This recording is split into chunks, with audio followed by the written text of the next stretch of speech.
तमाम मोमिनीन की सेहत व सलामती के लिए बुलंद तर सलावत।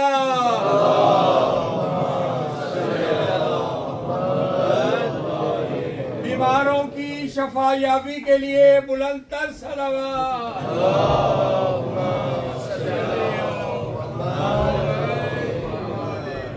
मसाकीन को, जो मुस्तहिकीन है उनको याद रखता है, तो कभी कभी याद तो आ जाता है ना कि भाई ने बड़ा काम किया, तूने बड़ी सारियत करवाई है, तूने बड़ी सदका खैरात कर दिया है। दुनिया भर की तरह नीदरलैंड के तमाम शहरों में ईद उल फितर की नमाज अदा की गई। ईद उल फितर के बड़े बड़े इज्तिमात Pakistan Islamic culture centre Den Haag, Minhajul Quran Husaini mission Netherlands, महफिल इली मरकज Den Haag, गौसिया मस्जिद रोटरडैम, मस्जिद दारुल इस्लाम Den Haag, गौसिया मस्जिद एम्स्टर्डम में मुनक्कद हुए। मुस्लिम कम्युनिटी के तमाम मकतबा फिक्र ने एक दिन ईद मनाई, जिसमें फलस्तीन और कश्मीर के मुसलमानों के लिए खुसूसी दुआएं भी की गईं। कैमरामैन काशिफ अंसारी के साथ राजा फारूक, Den Haag, नीदरलैंड।